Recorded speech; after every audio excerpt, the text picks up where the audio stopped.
J'ai eu dans ma vie des personnes que Dieu avait placées sur moi. Ça ne s'est pas arrêté. Il y en a toujours. Je vais parler un tout petit peu de quelques tableaux de ma vie par rapport à cela.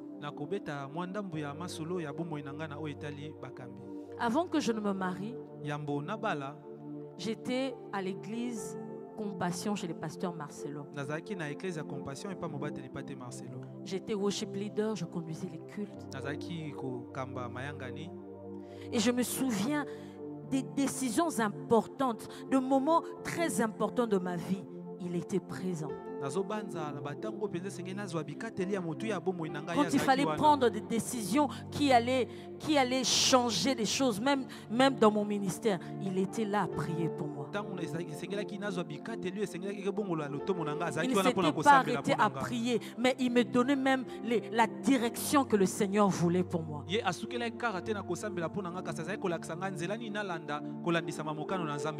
me souviens lorsqu'on m'a fait la demande d'aller dans Gaël, je me suis mise à prier, à chercher le Seigneur. Je lui en ai parlé. Et Dieu m'a dit ça personnellement, Dieu m'avait donné quelques instructions. Et à son tour, lorsqu'il est arrivé, c'était différent. Il m'a donné des choses tellement claires. Ma mission était tellement claire dans Gaël que j'ai tout compris de ce que le Seigneur m'avait dit.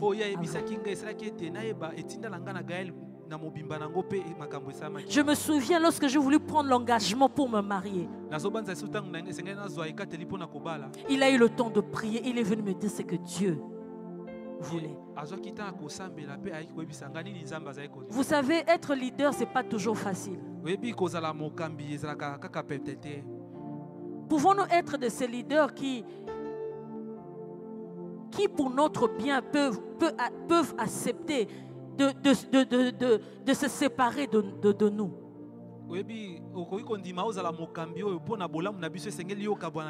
Je me souviens à cette époque, mon fiancé, le pasteur Atoms, bien sûr, il est allé voir le pasteur Marcelo. Il lui a dit ceci: pasteur, nous allons commencer Philadelphie. Alors, j'ai prié, j'ai pensé que je n'aimerais pas que Nadège vienne quand l'église a déjà commencé.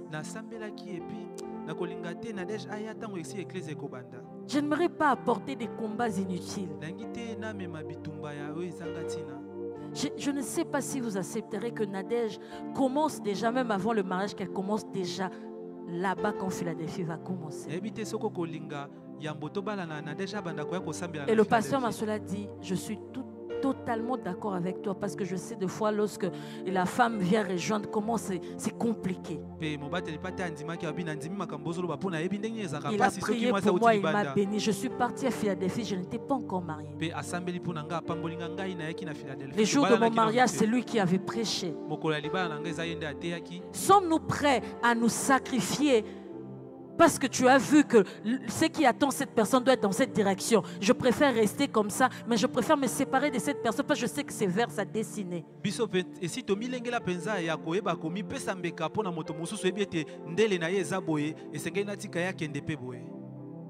Que dire du couple Dalo? Des personnes extraordinaires. Je ne sais pas pour vous, pour moi et mon mari, des personnes extraordinaires.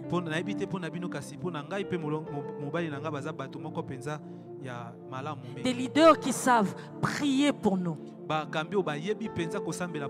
qui savent vous arrêter et vous dire ce que l'Éternel a donné comme instruction. Je me souviens, avant que Philadelphie ne commence, nous étions en train de prier avec Papa Dalo et certaines personnes. Et à un moment, Papa Dalo a arrêté la prière. Il était tout triste, presque en larmes. Il a dit: Nous n'étions même pas encore mariés à cette époque-là, nous étions fiancés. Il nous dit, je vous ai vu avec des enfants. Nous vous accompagnons à l'aéroport et vous partez. Et j'ai commencé à pleurer dans cette vision. Je disais, Seigneur, pourquoi à peine tu me donnes à Tom, il doit partir? Alors Dieu lui a dit, ça sera ça sa mission. Quel est le leader qui est prêt à faire ce sacrifice-là? À te dire dès le départ ce que le Seigneur a dit, même si ça ne sera pas pour son avantage. Être responsable, être leader n'a pas que des avantages, n'a pas que des choses qui nous plaisent. Ça peut être des choses qui nous font très mal, mais nous le faisons parce que nous croyons que c'est la destinée de cette personne d'aller dans telle direction. La loyauté envers les personnes que le Seigneur place sous notre leadership. J'ai vu des moments importants, que ce soit de notre ministère, comment Papa Dalo s'arrêtait et il nous disait ce que Dieu lui avait montré.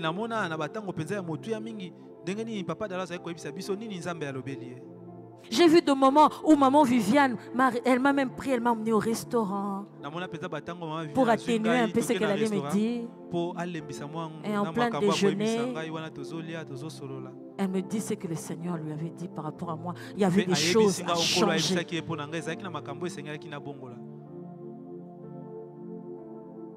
Où sont ces leaders qui savent s'arrêter, qui prennent le temps pour prier pour nous, même lorsque nous ne nous voyons pas tous les jours, mais qui savent prier pour nous. Et au moment M, qui savent nous dire, voici la direction que le Seigneur te donne.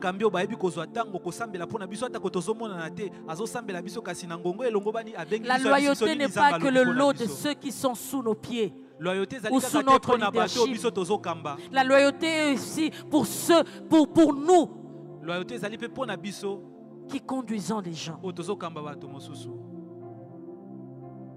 Et j'ai pleuré. J'ai pleuré parce qu'en même temps, je me disais, Seigneur, est-ce que je l'ai fait vraiment? Tu as placé des gens sous ma responsabilité.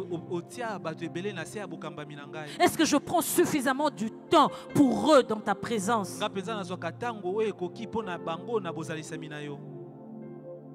Cela devrait nous interpeller, nous qui sommes leaders. Parce que le leader, il est le premier à être d'abord loyal.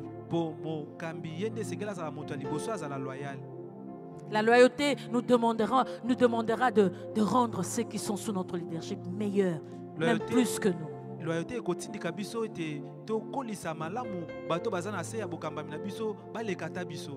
Elle te donnera, la loyauté te poussera à exposer les personnes sous ton leadership à ce à quoi toi-même tu as été exposé. Je vous dis, ce n'est pas le lot de tout leader. J'ai vu le pasteur inscrire des pasteurs ici à l'église à HBI. J'ai vu des gens, d'autres pasteurs, d'autres leaders dire que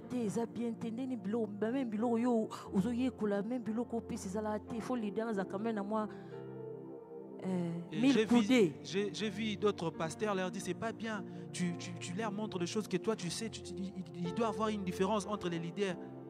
N'est-ce pas le bonheur que j'ai appris quelque chose, que j'ai été exposé à quelque chose, exposer toutes ces personnes qui sont sous mon leadership.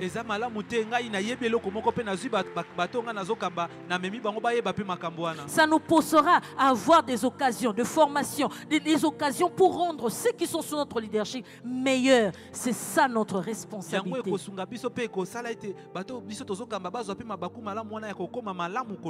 Parce qu'il y a des leaders qui aiment régner sur l'ignorance des gens. Qui ont tellement peur que les gens sous lui apprennent les mêmes choses que lui. Ça, ce n'est pas la loyauté.